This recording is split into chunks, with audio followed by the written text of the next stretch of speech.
Dr. Debbie Chance, and I'm an educational researcher. I've been involved in research and development for the past 35 years. Today we're going to discuss an amazing effect called the N effect, and I have some guests with me today. I have Sheila May from California and Ingrid Krlova from Slovakia. Hi. The research project that I have been involved in is based on Biology of Belief, which is a book written by Dr. Bruce Lipton, who is a cellular biologist. Dr. Bruce Lipton states in his book that the Western world is experiencing an adrenaline alert response. And in this adrenaline alert, individuals who are working in the Western world have huge workloads, they're working long hours, they're under huge conditions of stress and anxiety. And what's happening is that that's basically going into their physiology, so that they're manifesting disease, they're manifesting depression, addictions are running rampant in the Western world. So what can we do to discreate the negative types of effects in the physiology and create a new body, a healthy mind, and a healthy soul? Well, what I decided to do was to take a project and put it together, a research project based on constructive interference versus destructive interference. Constructive interference is when we start to create a physiology based on what Bruce Lipton describes as a biology that goes beyond your genes. Can we go beyond the genes so that we no longer have to think that our DNA designs what our body will manifest? Whether it designs depression based on our history, whether our parents had depression or not, or whether our parents had heart problems, can we in fact redesign our genes or go beyond our genes? So the research project that I put together goes beyond the genes. And my question was, what kinds of interventions can be done to create a new environment, a constructive interference environment, which recreates our bodies and our minds? So I went to the ashram in Bidadi, India. That's the ashram of Paramashivoham Swami Nithyananda. And he's the main intervention specialist in this project. What we have found as a result of this project is an amazing set of recoveries from a number of different illnesses. So first we'd like to talk a little bit about the experimental design. We did a pre and post experimental design. It was both quantitative and qualitative, so that we were looking at data in terms of what were the blood pressures of the people involved, what was their height, their weight, their blood sugar level, their pulse rate, and then we compared before and after. We also looked at key physical ailments, for example, depression, anxiety, insomnia, chronic fatigue syndrome. And we found that there were some amazing results in terms of all of these diseases. So what we would like to do today is focus a little bit on what are those diseases that we saw the greatest recoveries in, and we're going to talk about the N effect. And we're going to talk a little bit about some key diseases that seem to have a very strong psychosomatic connection. So we would like to report the amazing recoveries that we have had from different psychological and physical remissions for the Inner Awakening course. First, let's talk about psychological. Amazingly, we've had an 80% recovery in the area of depression, 78% recovery in anxiety, 76% recovery in anger and frustration, insecurity 63%, low mood 60%, chronic fatigue syndrome 60%, insomnia 58%, mood swings 58%, fear 57%, panic attacks 50%, lack of mental focus 50%, and fatigue or tiredness 48% recovery.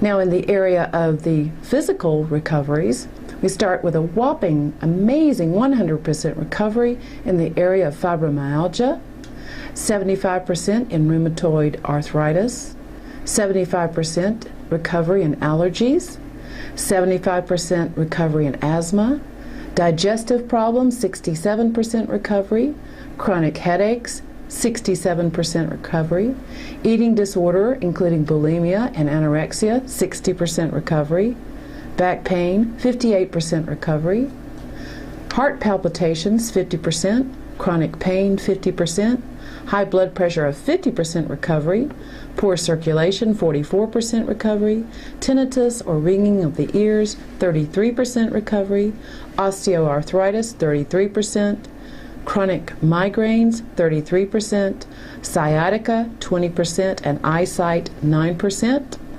Also amazingly, 100% of the participants said they would stop taking addictive substances. 93% said they would stop drinking alcohol. 33% said they would become vegetarian, and 52% said they would stop drinking coffee. So what we would like to do today is to talk a little bit with Sheila May about her situation involving fibromyalgia, because she was diagnosed with fibromyalgia. And let's look at what you were experiencing with the fibromyalgia and what happened as a result of the intervention with Swami Nithyananda. Okay, my fibromyalgia was diagnosed in 1997, not long after I had had my ovaries removed. I started hormone replacement therapy. Then the pain set in, the muscle pain, joint pain, and I started seeing doctors, specialists, which came up with an actual diagnosis for a blood test. All the results pointed to fibromyalgia. So there really is a blood test that can identify fibromyalgia. Because many times people are told, oh, you're just making it up, it's psychosomatic, it's not a real disease. Yes, and I have an experience with that, because back years ago when I worked in the law office and I was assisting clients in the research and helping them to file their disability cases for compensation from the government because they had this fibromyalgia, I saw their suffering of trying to say, I really am in pain, I can't work, but no one believes me. So when I was diagnosed with fibromyalgia, my first thought was, oh God, I've got a psychosomatic disease, and I'm not going to admit to that. But when the doctor said, no, we have proof, we can prove that you have this autoimmune disorder, is what they were calling it, is my body attacking itself, then I relaxed into that, and I took direction from the doctors. I got caught up in this circle of medical referrals, support groups. They directed me to a support group who suggested more medications, luckily alternative therapies, because meditation was one of them. And even though I had meditated for years, meditation wasn't helping me. So I had the thought, I want an expert at meditation. And I just mentioned that in passing, and someone said, you should go see this Swamiji who's coming to this Hindu temple tomorrow. And sure enough, I went, I saw this Swami. I didn't know what a Swami was. I read up on Buddhism, I grew up Baptist, and I wasn't sure what it was he could do for me. I just thought maybe he'll be a guru. And I listened to him talk the first night, and to make a long story short, the next day he was speaking at Integris Baptist Hospital, where I was having some medical tests done. At the same time, they were working with experiments on his brain, doing PET scans of what happens in his brain when he meditates, when he heals. And I heard my first discourse on Be Unclutched, his explanation of the science of mind and emotions. Something clicked that night for sure in me that raised my interest, that I knew what he was saying had something to do with my life, the emotions, the emotional part, and the health. So I signed up for a 2-day meditation program that weekend. And when I entered this meditation program, I was on heavy medications, pain medication, hormone replacement therapy, mood elevators, and just, like I said, relaxed into my diagnosis. So I started the meditation program on Saturday morning, and by Saturday afternoon, the neck brace I had been wearing for almost 2 years, I removed that. I was feeling better, a little lighter. I wasn't sure what was happening, but I wanted to be better, and I was experiencing this with him. So it was a 2-day program. That night I went home and I was feeling exhilarated. I don't know, everything he said was clicking with me, and what exactly he said, I'm not sure what started that change, but everything started changing. And that night I grabbed a basket, I put all of my pain medications in there, my mood elevators, my hormone replacement therapies, everything went into the trash. And I got up, I only slept 2-3 hours. I got up the next morning, I went to finish this meditation program. When the program was over, I stepped outside. The colors were different, the air was different, my body was light. I felt like, I always use this word cotton, because it's so pure, light, and clean. I just felt like I was pure, light, and clean, like someone had taken lead out of my blood system. I couldn't explain it, but that's how I felt. And so did you have a complete recovery at that point? I never went back to the doctor. So you never went back to the doctor. No. What about your symptoms? Did you continue to have the symptoms? No, of the symptoms were totally gone by the end of the weekend. They Wow. were gone. They were gone by the end of the first day. That's why I bagged up all my medicine. So how There long was did no you have the depression. symptoms before you had the recovery? How many years? 8 years. 8 years. And then in 1 week they were gone completely. Yes. Totally. Wow, that's an amazing recovery. Totally uplifted my whole life. Everything changed, and of course made me curious into what it was he did. So I began to watch all of his videos, read his books. One thing that impressed me a lot was he recommended that I do the research online, that I read Dr. Bruce Lipton's Biology of Belief, that I look at the Messages from Water research by Dr. Emoto and how our thoughts affect things, thoughts become things, affect the water, change molecular structure. And then he said, understand how much water in your body changes with those thoughts.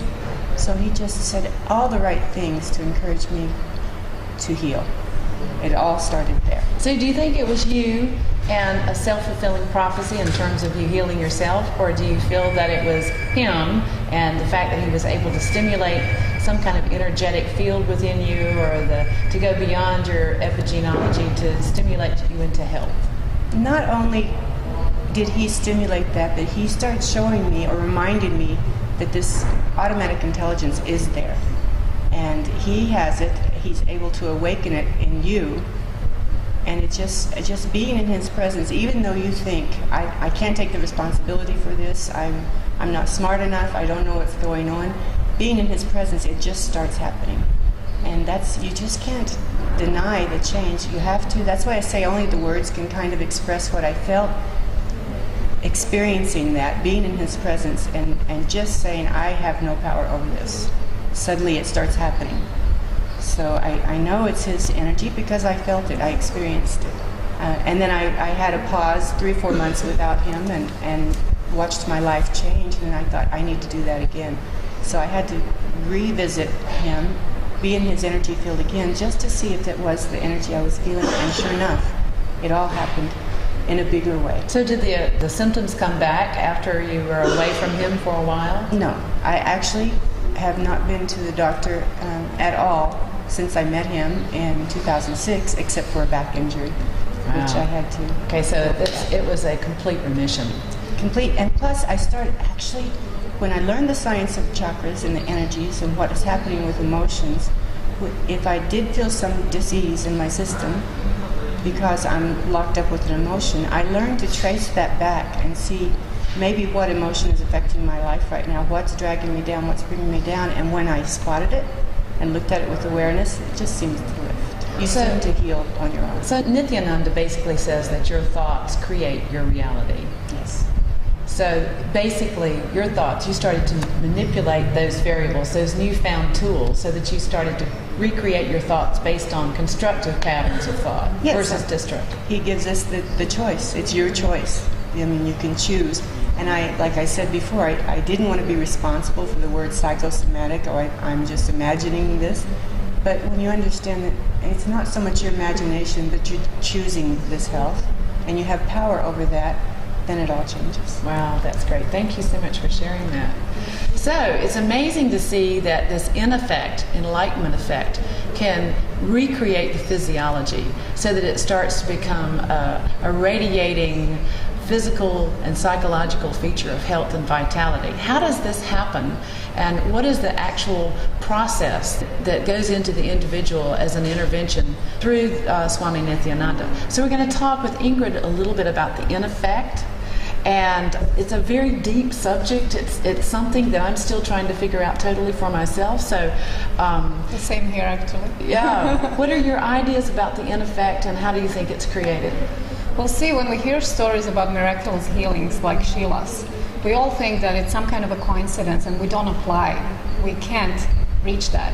But we are so very lucky that Swamiji Nithyananda gives us a scientific explanation to what is actually happening on the being level.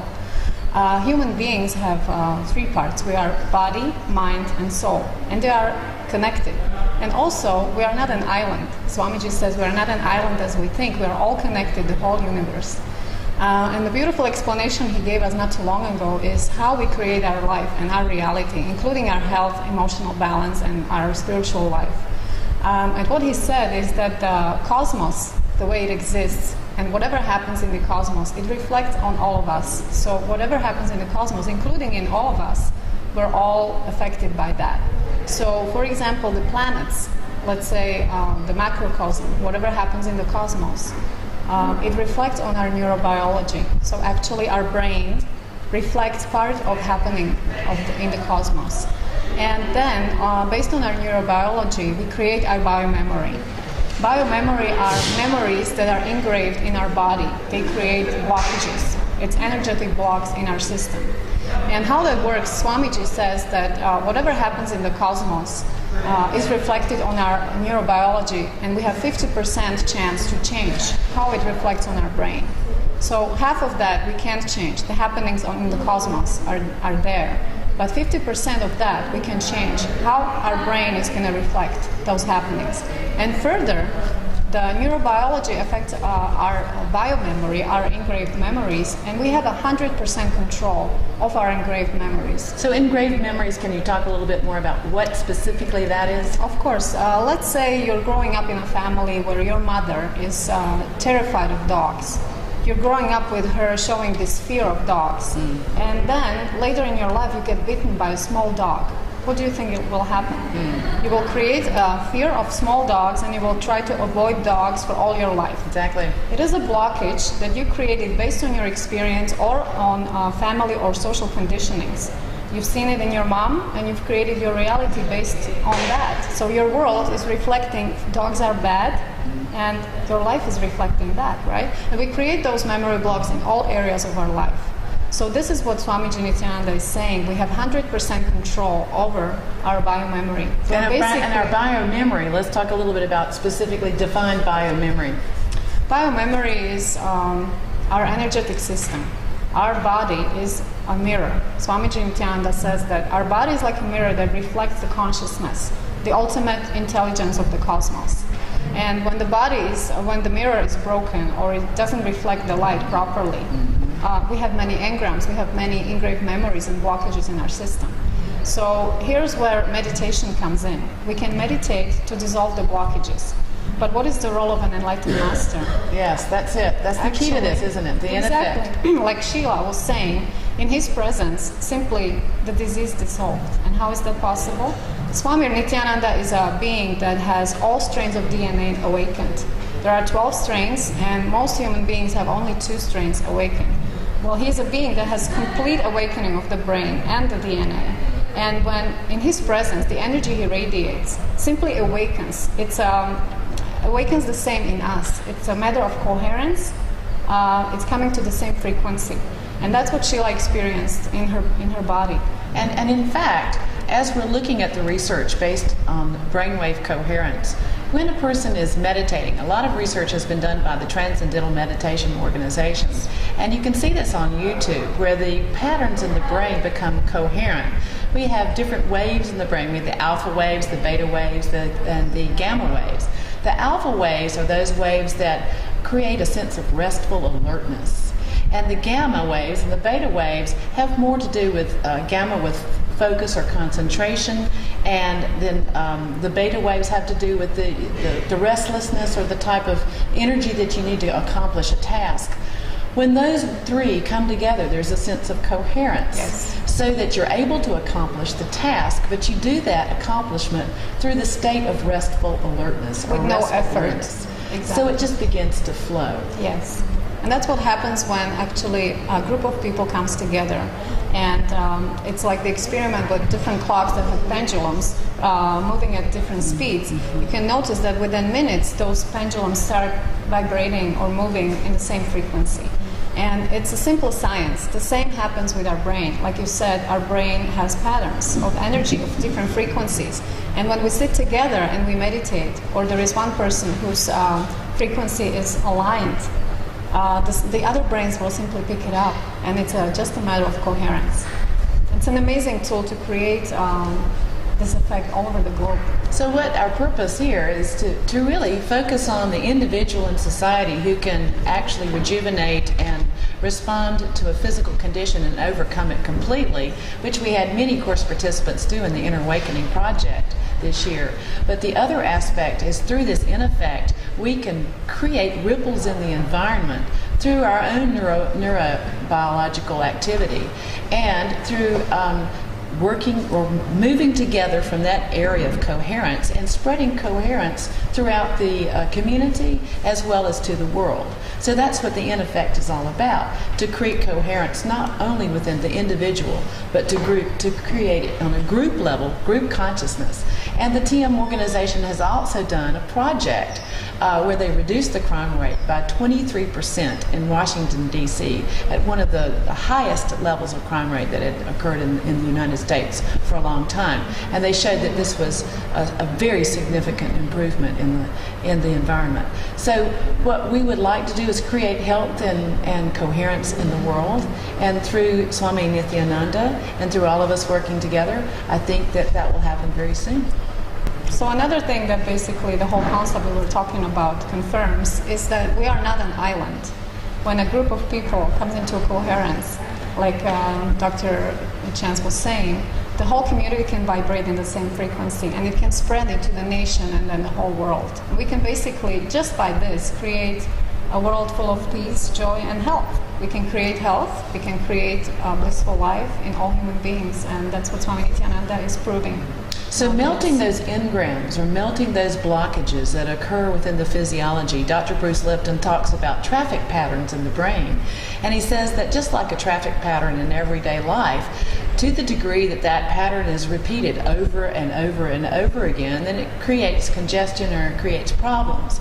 If we shift those traffic patterns to a constructive interference, which means to create that neurophysiology of an enlightened mind, then we start to vibrate on a completely different level. And we transfer that bioenergy into our physiology and create a new body and mind.